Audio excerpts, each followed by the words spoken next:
I've spoken before about my rationale behind giving something a score of 10 out of 10. More often than not, it is not an indication that I think something is perfect. In fact, I don't think I've ever given a work of art a 10 out of 10 for sheer quality aside from, I don't know, To Pimp a Butterfly? Maybe The Penguin? To me, a 10 out of 10 is more than anything else representative of the depths of the emotional experience I had. When I know I got one, I tend not to think about it in my head, but feel it in my heart. That isn't to say that quality doesn't play a big part in the score, obviously it generally has to be well made.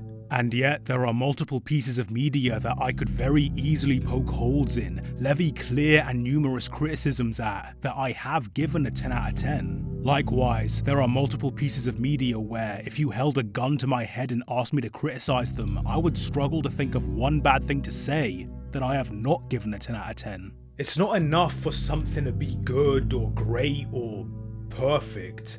It has to be something that makes me feel the weight of my soul. And let me tell you, I felt my soul watching Sinners.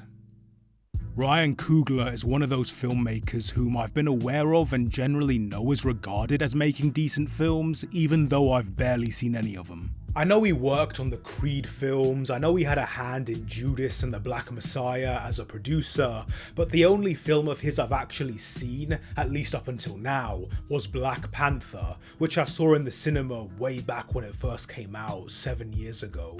I remember enjoying it well enough, but let's be honest, the Kendrick album is the best thing to come out of it. I think Cooglar did try to make an ambitious, meaningful, and thoughtful film about the black diaspora and their at times strenuous relationship to both the homeland of Africa and the neo-colonialist societies they still suffer under. And it did put Afrofuturism on the map in a big way. It was certainly how I was made familiar with the aesthetic. But no matter how hard he tried, Cooglar was still working within the framework of a Disney superhero film, even if it was before the MCU entered its slop era, and you can very easily tell the film is kneecapped by this. So when I saw the trailer for Sinners when I went to see Nosferatu earlier this year, I was intrigued. Black Panther was my only experience with Cooglar at that point, and I wanted to see what he looked like unchained. So I kept tabs on it, and when it came out and started getting all that buzz, I'm talking this is the film of the year buzz,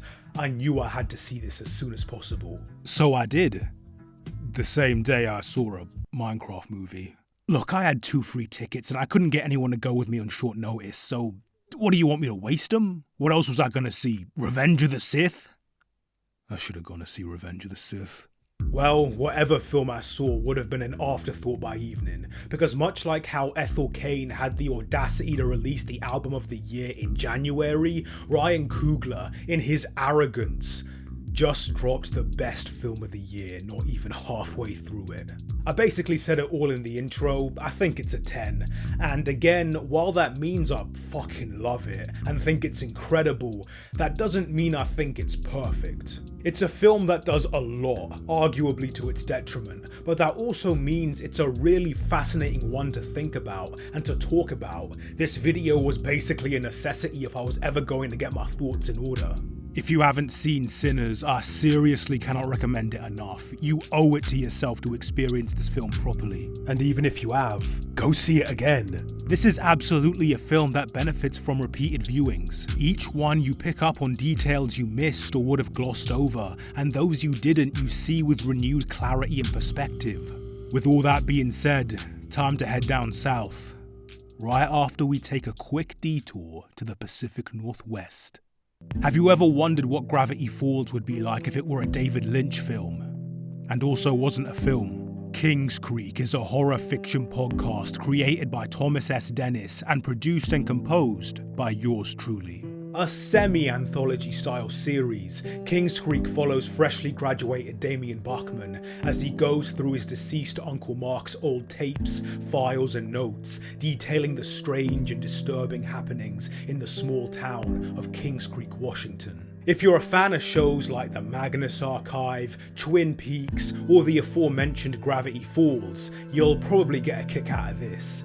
I hadn't seen any of them when I started work on it, and I still got a kick out of it. I mean, you'd hope I would. I've made like 90 minutes of music for this thing, and we aren't even halfway done. I'd be pretty fucking miserable if I didn't like it. Good thing I do.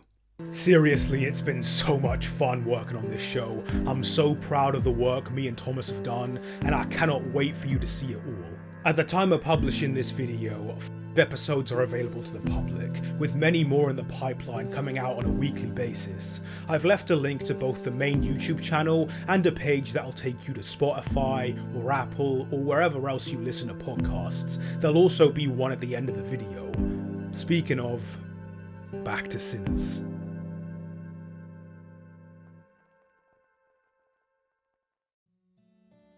To briefly go over the film's premise, in 1930s Mississippi, twins Smoke and Stack returned to their hometown and, using money swiped while they were working for the Chicago mob, buy a sawmill to turn into a juke joint, recruiting multiple members of the local community as staff, including their cousin and aspiring guitar player Sammy Moore, aka Preacher Boy, whose talent brings an electrifying atmosphere to what ends up being a hell-raising party.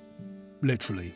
There are vampires in this film, if you didn't know. Because the film has so much and can be interpreted in so many different ways, we're gonna go through things one by one and try and feed them into each other, starting with the most fun: music. Sinners is a film that fucking loves music. Specifically, it is a tribute to the blues, the African-American musical form that grew out of the Deep South and would go on to form the foundation of other genres like jazz and rock. However, no matter your genre of choice, whether you're a player or a listener, I think you will resonate with this film immensely. It does a phenomenal job of capturing the powerful, intoxicating, healing and communal feeling that just listening to good music with a group of people can have. The film does this in many small ways throughout. One of my favourites is when pianist Delta Slim recounts the experience of his friend being lynched, and towards the end he lets out this pained moan that draws out into this harmonic wail. Stack telling Sammy to start playing, using Slim's pain as the foundation of the song. It's beautiful shit, man. But in no other scene is this feeling felt stronger than what is sure to be the most iconic scene of the film, Sammy's performance of I Lied to You, which is so transcendental and euphoric that it summons the spirits of black musicians and artists, past and future, in this incredible sequence where you can just feel the jubilation and love pour from the screen. Like I said, this is a film that fucking loves music, especially for a film that does give voice to a more conservative perspective. This perspective is most noticeably voiced by Sammy's father, a Christian bishop who, like many in his day, derides the blues that Sammy loves so much as the devil's music, and taking into account the socio-political context, that tracks. Blues is an art form that draws from both Islamic mysticism and African musical traditions, and that's before we get into the whole communing with the dead thing. Religion is actually an interesting theme in the film, specifically the contrast between religion imposed upon black people through colonialism like Christianity, and the traditional mystic beliefs and practices brought by slaves with them from the continent. Delta does this in the film, explicitly contrasting the blues with Christianity as something that they brought with them, and rather than crosses or Bibles, it's Annie's knowledge, passed down to her through her family, that gives everyone the information they need to stand a chance against the vampires, and ultimately, it's what helps Smoke and Sammy survive the night. This theme is in fact the first one introduced during the film's in media res start. It cuts between Sammy's father Jedediah and Remick and the carnage of the vampires. When you first see the film, it reads as just scary foreshadowing, but seeing the film a second time, knowing the themes of the film, this scene feels more like it's drawing a parallel between Christianity and vampirism as opposing but equal systems of repression. It's why Sammy, at the end of the film, makes the choice to leave his family, because, as he says in the lyrics of I Lied to You, were he to stay, he would still be giving up his identity, living as something he isn't. We're gonna come back to this intermingling of religion, vampirism, and colonialism in a bit, but for now, we're gonna focus in on those vampires who I've been neglecting so far and talk about what it is they represent. I think the immediate instinct is to interpret the white Remick and his assault on the black community as him and vampirism being white exploitation of the black community, and I understand why people make that assumption, since that is the most immediate reading you can make, and that doesn't make it any less valid or interesting. But vampires and racism are not the same thing in Sinners, something the film makes clear by explicitly featuring the Ku Klux Klan not only as another example of religious oppression, but as antagonists specifically designed to contrast with the vampires, who also have to navigate and deal with it as outsiders like the black characters do. When Remick is first introduced, fleeing from Choctaw vampire hunters, he tries to take refuge in a house by appealing to its occupant's sense of humanity, but when he notices the Klansman uniform, he immediately switches tactics and tries appealing to their sense of greed by offering them gold. He's passing, in a sense. It's a small but subtle way to tell the audience that vampires and racists are not the same thing in this film. This is a mistake that Mary makes. She assumes they are and treats them as white people trying to stick their noses in where they don't belong, and tries to deal with them using her ability to pass and the presumptions people make about her because of it. On the subject of Mary, I've seen a lot of discourse surrounding her character in particular, which, as a mixed person myself, I do feel the need to comment on and dissect as I see it at least. I think how you see Mary is very much dependent on how you see the vampires. If you see them as representative of white exploitation and consumption, then Mary is almost a cautionary tale about white passing black people trying to abuse their ability to pretend to be white as something that will not only bite them in the arse, but will actually come at the overall detriment of the community. I don't agree with this take at all, and I'm not just saying this as a mixed person myself, or because I see the vampires as more nuanced than just white exploitation. Though the film does acknowledge that Mary has the capacity to pass as white, it never actually treats her as white, and in fact goes out of its way to show how much she personally doesn't want to be seen as white or even act white. She isn't treated as any less black than someone like Cornbread or Annie or Sammy, any less deserving of her place in the community. She walks in with no issue, no strange looks, no conflict. Any that does arise is very quickly resolved. The only people who question her place in the community are those from outside it. There's a line that stood out to me on my second watch, and that's when Remick is trying to get the clan couple to invite him in by telling them about the Choctaw who are hunting him down, and the man more or less says, "There aren't any natives around for miles, you sure they weren't just some fair-skinned niggers?" And that just reinforced to me that the film is not trying to differentiate between different shades of black. At least in this instance, there's just black. It doesn't matter how black you actually are. To people like this, it is irrelevant. They will kill you all the same. With that in mind, what are the vampires and sinners? From my point of view, they represent something that, while it definitely isn't mutually exclusive from open white supremacy and bigotry, is still enough so that it does warrant its separation into a separate antagonistic force: monoculturalism and assimilation. The vampires are basically a hive mind. Once turned, they are eternally bound and connected to the one that turned them, sharing in their sensations, feelings, and memories. It's kinda like a giant pyramid scheme.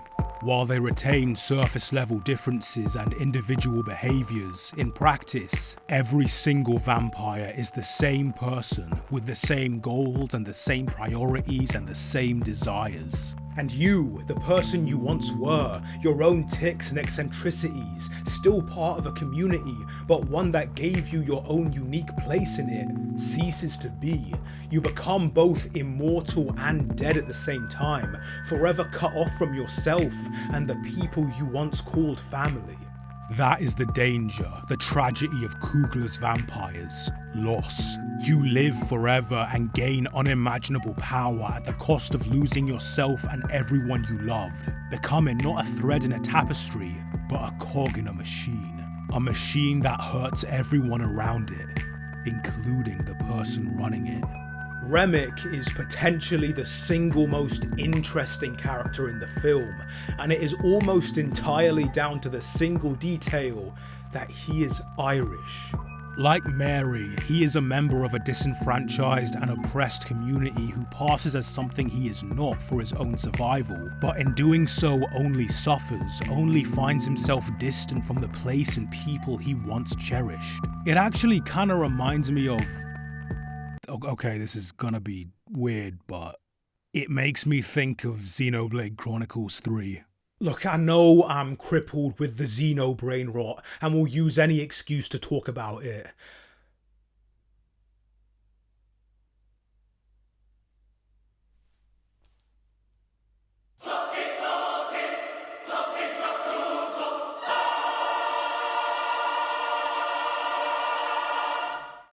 The main antagonists of Xenoblade Chronicles 3 are Moebius, the conductors of the forever war gripping the surface of Ionios. The same war that the main characters are forced to be born, killed and reincarnated into again and again and again, all for the benefit of Moebius.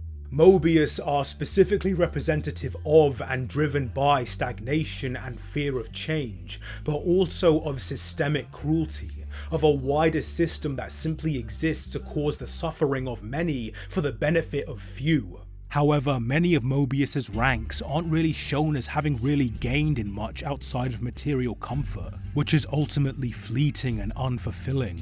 In fact, most of Moebius are actually portrayed as being extremely insecure and pathetic.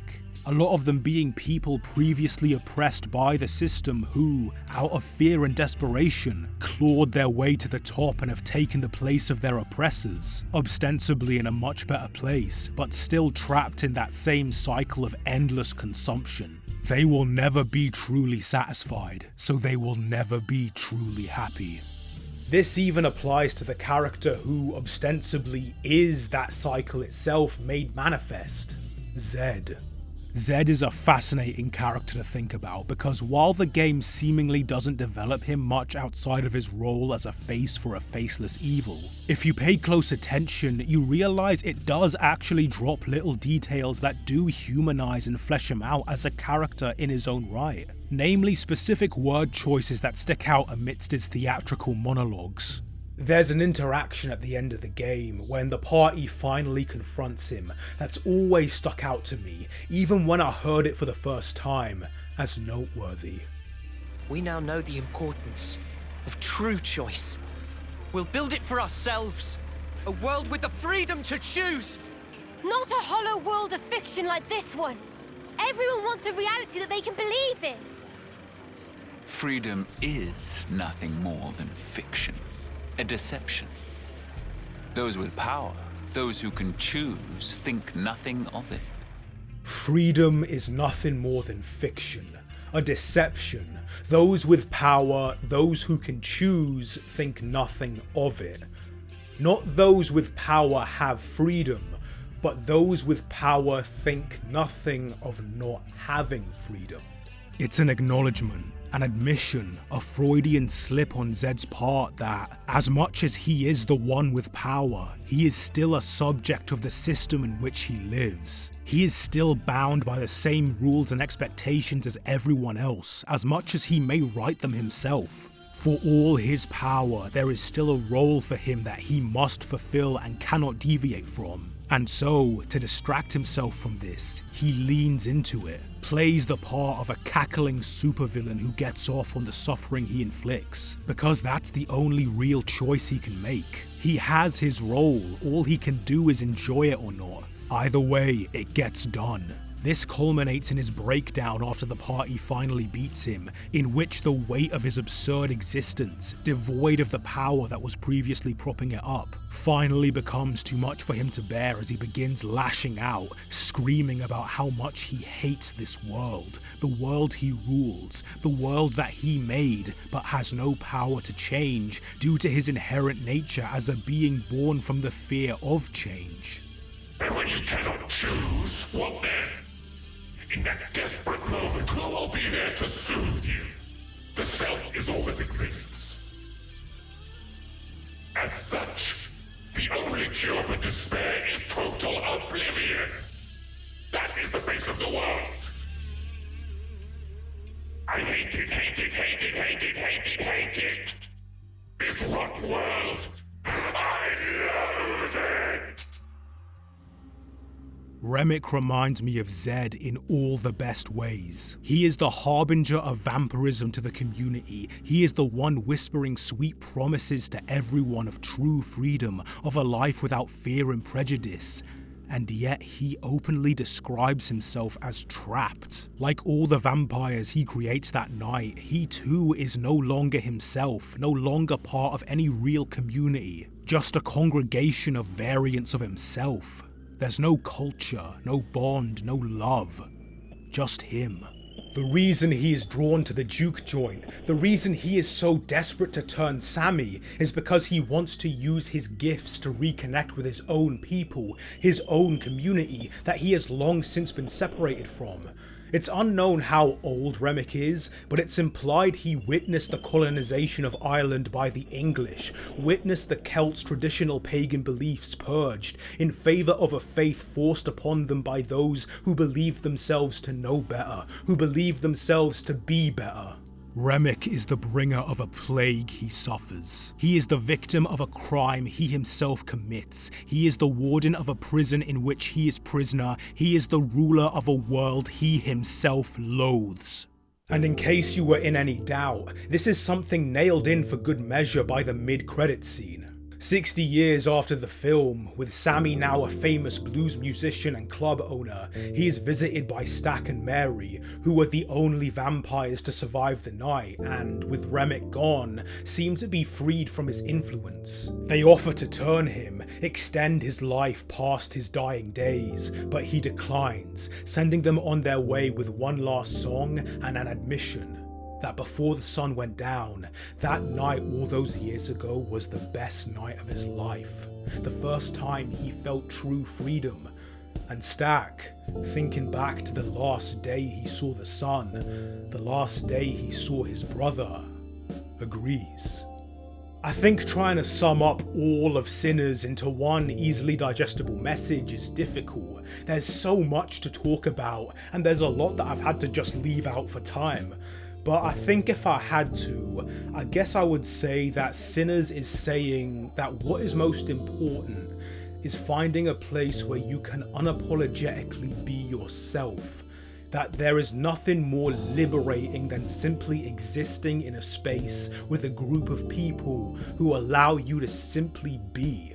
Who don't ask you to hide parts of yourself, who don't have to force you into somebody else's skin to accept you, who don't want anything from you other than your company. Spending time with people who love and accept you, getting to be all parts of yourself at all times. It's in those moments that you come to know true freedom.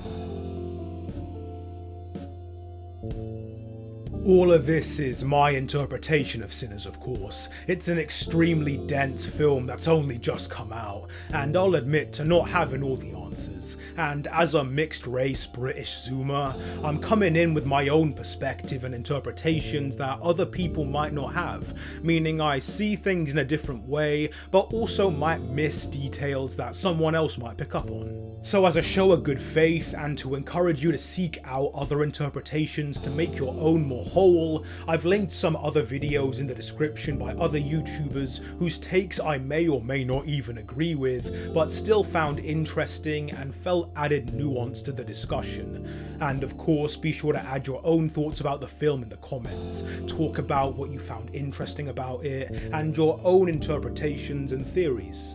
Again, check out Kingscreek, assuming nothing's gone wrong with this video. Episodes should be out and there's plenty more coming, so if you want to get in while we're still paving the road, now's your chance. Also, hi, last minute edition here. I'm changing how I present and store my content from this point forward. Kai After Kai, the main channel we're on right now, is gonna be used for videos like the one you're watching. Proper, deep and in-depth videos that have a lot of work and time put in, are generally very serious and analytical in tone. All of that is staying on here. Stuff like my SIGNALIS and Bag of Milk videos, the Kagurabachi review, fuck plot, that sort of stuff. Also the Xenoblade X video, which, don't worry, is coming. On the other hand, more low-key videos, ones that are a little more loose, less hard, serious analysis, or lack the same scope as the previously mentioned videos, are gonna be on my second channel from this point on. Stuff like the recent videos about Bug, Ego, and Devil May Cry, my I Hate Being a Man video. Those kinds of videos are going to be on my second channel now. Previously, I've just kind of been using it as a dumping ground for any and all non-video essay stuff. That is now my new third channel, Kai After Kai. After Kai. After Kai. That's where shit like dumb memes and shit posts I make are gonna go, random other stuff like an NOC I made with a friend, speedruns that I occasionally do, and probably live streams as well. Music channel is still the same as ever, only stuff related to music is up on there, that ain't changing. Speaking of, I just released a new EP, N and V, or Niggas and Vampires, which includes the original music released in this video. Check it out. And lastly, I want to thank my patrons, in particular my tier 3 patron, Michael Coolwood, for all their support. If you want to join them in the credits and get access to stuff like early access to music and videos, behind the scenes updates and whatnot, then pledge to my Patreon, link in the description. The support means a lot. Otherwise, like, share, comment, all that jazz, and I'll see you later. Bye bye. Before I knew